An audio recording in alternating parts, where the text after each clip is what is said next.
My girlfriend cheated on me with my best friend. At a friend's gathering he beat me half to death.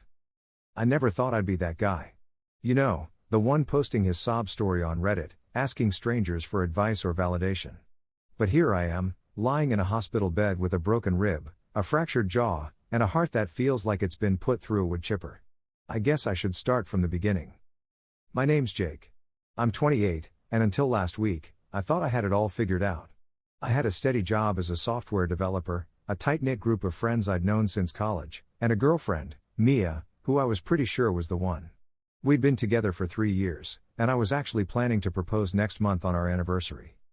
My best friend, well, ex-best friend now, was Tom. We'd known each other since high school. He was always the life of the party, the guy everyone wanted to be around. I admired his confidence, his easy way with people.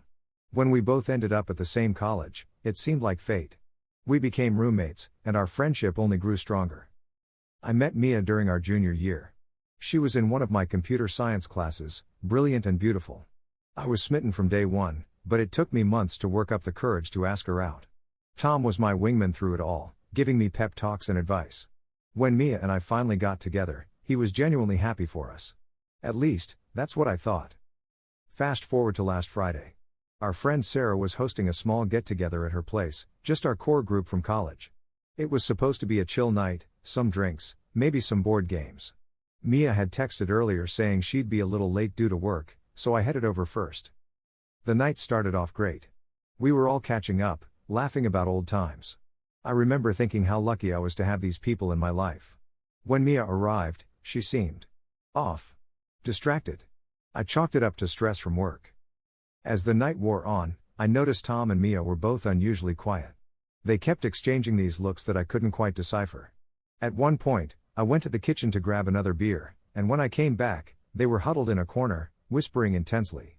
They jumped apart when they saw me, and that's when I felt the first real pang of unease. "Everything okay?" I asked, trying to keep my voice casual. Mia nodded, a tight smile on her face. "Yeah, just asking Tom about work stuff." I knew she was lying. Mia was a software engineer, and Tom worked in marketing. There was no work stuff they'd need to discuss so urgently. But I pushed the thought aside, not wanting to be that paranoid boyfriend. The rest of the night was a blur of forced laughter and mounting tension. I caught Tom staring at Mia more than once, and each time, my stomach twisted a little more. By the time Sarah started suggesting we call it a night, I was a bundle of nerves. As we were getting ready to leave, Mia pulled me aside. "Jake, can we talk? Privately?" My heart sank. I knew, in that moment, that whatever she was about to say would change everything. We stepped out onto Sarah's small balcony, the cool night air doing nothing to calm my racing pulse. Mia couldn't meet my eyes. She stared at her hands, twisting them together as she spoke. "Jake, I don't know how to say this. I've made a terrible mistake." I felt like I was underwater, her words reaching me as if from a great distance. "What are you talking about, Mia?" She took a deep, shuddering breath. "I've been seeing Tom for the past few months. I'm so sorry, Jake. I never meant for it to happen, but..." I didn't hear the rest. The roaring in my ears drowned out everything else. Tom. My best friend. The guy who'd been by my side through everything. And Mia, the woman I wanted to spend my life with. They'd been sneaking around behind my back for months. I don't remember pushing past her, storming back into the apartment. I do remember the look on Tom's face when he saw me, a mixture of guilt and defiance that made my blood boil. "You son of a bitch," I spat, my hands clenching into fists at my sides. Tom held up his hands, placating. "Jake, man, let's talk about this. It's not what you think." I didn't let him finish. 3 years of trust and love, shattered in an instant. I lunged at him, my fist connecting with his jaw. The satisfying crack was short-lived, though. Tom had always been the athletic one, and he recovered quickly. What followed was a blur of fists and pain. I got in a few good hits, but Tom fought like a man possessed. I remember Sarah screaming, begging us to stop. I remember Mia's tearful voice in the background. But mostly, I remember the sickening crunch as Tom's fist connected with my ribs, the explosion of agony that followed. I went down hard, gasping for air. Tom stood over me, his chest heaving, blood trickling from his split lip. "I'm sorry, Jake," he said, his voice breaking. "I'm so fucking sorry." Then everything went black. I woke up here, in the hospital. The doctor said I was lucky, a broken rib, a fractured jaw, but nothing life-threatening. Physically, anyway. Emotionally? I'm not so sure I'll recover. Mia's tried to visit. I told the nurses not to let her in.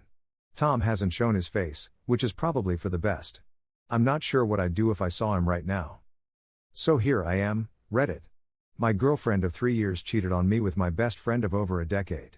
I got my ass handed to me trying to defend what little honor I had left. I've lost the two people I trusted most in this world, and I'm not sure where to go from here.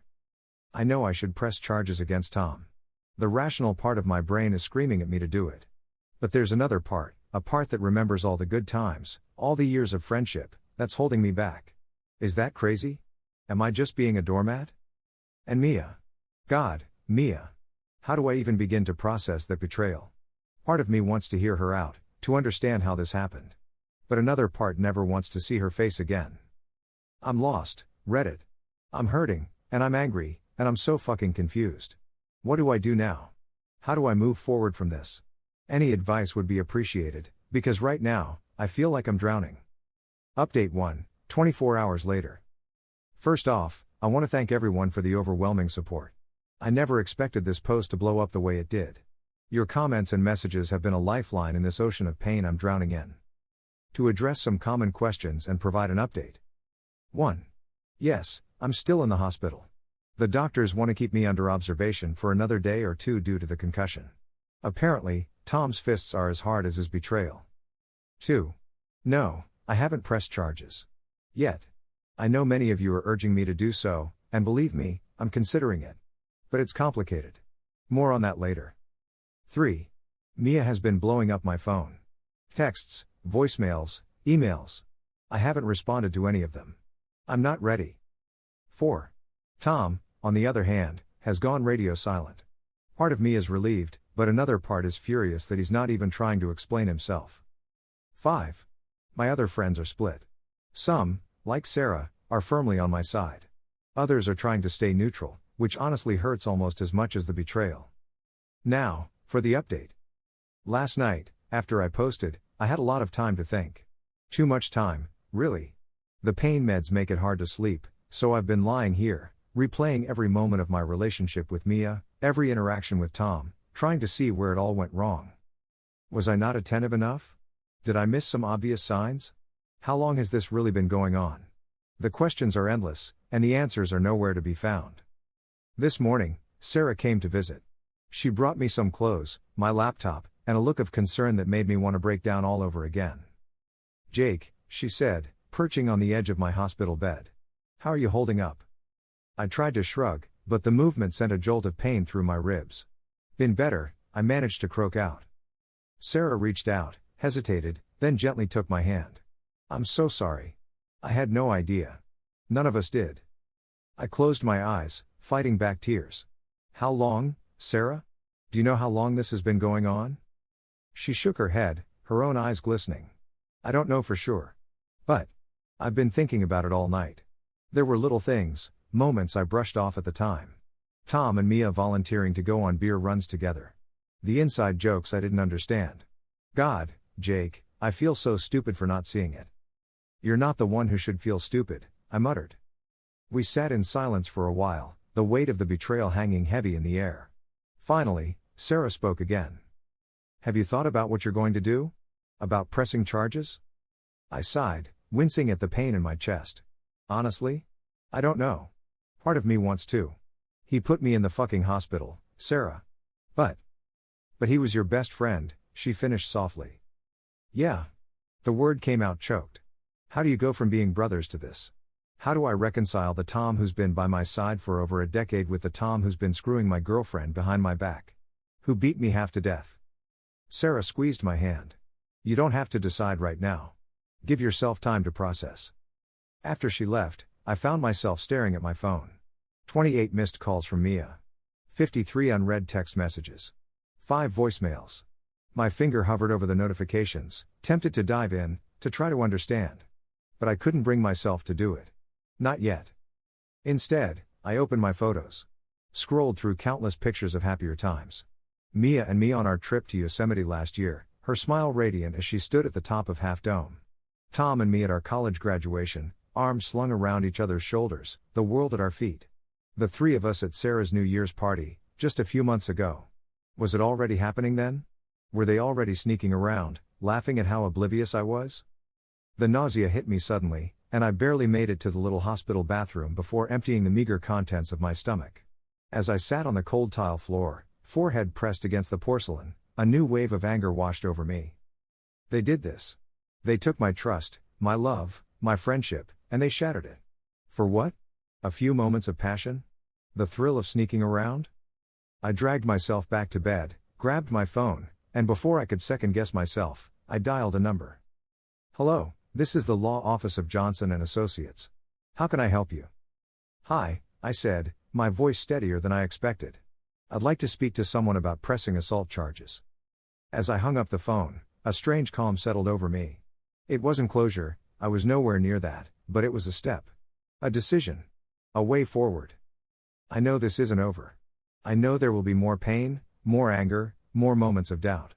But for the first time since this nightmare began, I felt like I was taking control back. I'll keep you updated, Reddit. And again, thank you. Your support means more than you know. Update 2, 1 week later. It's been a week since my world imploded, and I'm still trying to find my footing. I was discharged from the hospital 4 days ago, and being back in my apartment has been a special kind of hell. Everything reminds me of Mia. Her favorite coffee mug in the cabinet. The throw pillow she insisted on buying because it tied the room together. The framed photo of us on our second anniversary that I can't bring myself to take down. It's like living in a museum of my shattered relationship. I've been sleeping on the couch. Can't face the bed we shared. Pathetic, I know, but it's where I'm at right now. Work has been challenging. I'm on medical leave for another week, but my boss has been understanding. He even offered to let me work remotely for a while when I return. I'm grateful, but the idea of sitting in this apartment all day, surrounded by memories, is suffocating. Now, for the updates many of you have been asking about. 1. Legal stuff. I met with a lawyer. He thinks I have a solid case for assault charges against Tom. We're moving forward with it. It feels surreal, like I'm watching someone else's life unfold. The Tom I knew would never have ended up on the other side of a courtroom from me. But I guess I never really knew Tom at all. 2. Mia, I finally listened to her voicemails. Big mistake. Hearing her voice, the tears, the pleading. It broke me all over again. She swears it was a mistake, that she never meant to hurt me, that she wants to explain. Classic cheater script, right? I haven't responded. I'm not ready. I don't know if I'll ever be ready. 3. Tom, still radio silence. Part of me is glad, I don't know what I'd do if I saw him right now. Another part is furious that he's not even trying to apologize or explain. His parents called me, if you can believe it. They're so disappointed in Tom and wanted to check on me. That was a weird conversation. 4. Friends, the fallout continues. Our friend group is fractured. Some, like Sarah, have cut Tom and Mia off completely. Others are trying to remain neutral, which feels like a betrayal in itself. A few have suggested that maybe if we all sit down and talk, we can work through this. Yeah, right. Because a friendly chat will undo months of lies and a hospital stay. 5. Mental health, I'm a mess. I barely sleep. When I do, I have nightmares, reliving the fight, or worse, imagining Mia and Tom together. I've lost weight. My jaw is healing, but I still can't eat solid foods comfortably. A friend suggested therapy, and I'm considering it. I know I need to process this somehow. The hardest part, the thing I can't shake, is the constant replay of memories in my head. Every interaction with Tom and Mia over the past few months is tainted now. Was she thinking of him when she kissed me goodbye in the mornings? Was he laughing at me behind my back when we had our weekly beer and video game nights? I found myself going through old text messages the other night. There was one from Tom, just a month ago. You and Mia are couple goals, man. Never change. The nausea hit me so hard I thought I was going to be sick. How do you reconcile that level of deception? How do you ever trust anyone again? I know, logically, that not everyone is like them. That there are good, loyal people out there. But right now, it feels like the whole world is just waiting to stab me in the back. Some of you have asked if I regret the confrontation, if I wish I had handled it differently. Honestly? No. I'm not proud of resorting to violence, but in that moment, all the pain and betrayal just exploded out of me. I couldn't have walked away if I tried. And maybe, in some twisted way, ending up in the hospital was a wake-up call. It forced me to confront the reality of the situation, to take action instead of wallowing in denial. I've started looking for a new apartment. I can't stay here, surrounded by ghosts of what I thought my life was going to be. It feels like admitting defeat, like I'm the one who has to uproot my life because of their actions. But I need a fresh start, a place without memories lurking in every corner. Work is another issue. Tom and I work for the same company, different departments but same building. The idea of running into him in the cafeteria or the parking lot makes me sick. I'm considering looking for a new job, but in this economy? With medical bills piling up? It's daunting. I know I need to focus on healing, on moving forward. But how do you do that when your entire world has been turned upside down? When the two people you trusted most have betrayed you in the worst possible way? I'm trying to take it one day at a time. Today, I managed to eat a whole protein shake without feeling nauseous. I went for a short walk around the block. I didn't cry when a song that reminded me of Mia came on the radio. Small victories, right? To those who've suggested I try to forgive, to take the high road, I hear you. I know holding on to anger and pain isn't healthy. But I'm not there yet. Not even close. Maybe someday, but for now, I'm allowing myself to be angry, to grieve for the relationship and friendship I've lost. I don't know what the future holds. Part of me is terrified of ever opening up to someone again. Another part desperately wants to believe that this isn't the end of my story, that there's still happiness out there for me. For now, I'm just trying to survive each day. To rebuild my life, piece by broken piece. It's not much, but it's all I can do. Thank you again for all your support, Reddit. Your words of encouragement, your shared stories of survival and healing, they mean more than you know. I'll keep you updated as things progress. If there's one thing I've learned from all of this, it's that life can change in an instant. Hold your loved ones close, but maybe keep one eye open. Trust, but verify. It's a painful lesson, but one I won't forget.